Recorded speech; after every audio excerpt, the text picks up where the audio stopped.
Part number 5 or 6 or whatever of the interview. Considering this has been such a long one, I don't remember what number it is. And I don't have enough battery on the camera to count, so...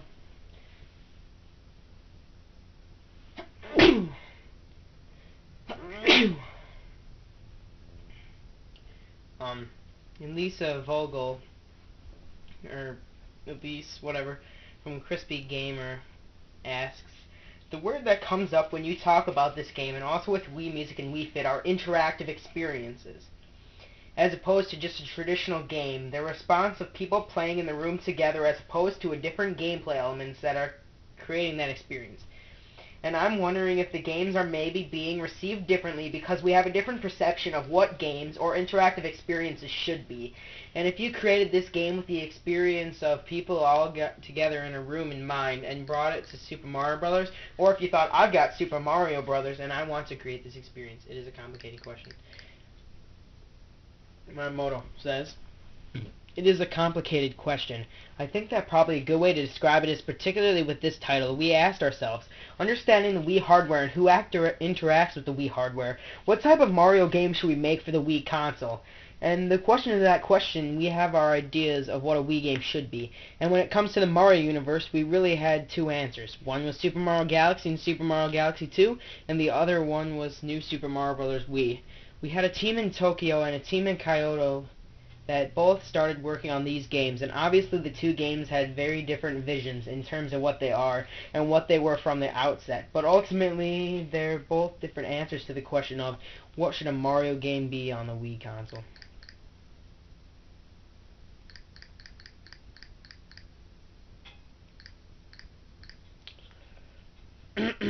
Tom Holian, or however you pronounce it, from Nintendo Power asks, what element would you say a Mario game has to have, whether it's 2D or 3D, and for your personality, and for you personally, what makes a Mario game besides the characters? Miyamoto's answer, so to me, what's really important about a Mario game is that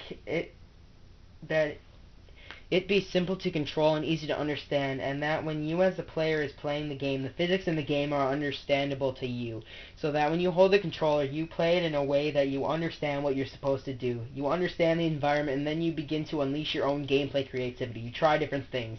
The response that you get from the environment into what you attempted to do in the world feels natural to you, and ultimately the game itself becomes kind of a back and forth between us the developers and trying to expect what types of creative things you might try to do as a player, and you play the games in terms of your response that you're accepted to get in the game. And to me, a Mario game is really unleashing the player's creativity within the world that you've created. As we showed you in the game, there's this ice flower and the penguin suit, and both of those shoot ice balls, and so in developing the game, it's easy to say, okay, we want the ice balls to freeze enemies, but as soon as you make that decision, a number of questions pop up. If you freeze the enemy, what happens to it then? If the enemy is in the air, does the ice hang in the air, or does it fall out of the air? If it falls out of the air, what happens when it hits the ground? Does it rest on the ground?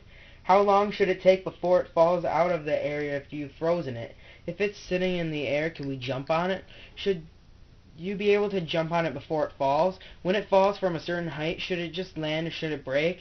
When you're in the water and you freeze an enemy, as we show in the demo today, the expectation is that, well, you just turned something into ice. Doesn't ice float? Should ice float up? And then that brings the question, if the ice floats, how high does it float? Does it float all the way to the top? If it floats to the top, can Mario stand on it? If he can stand on it, can he slip?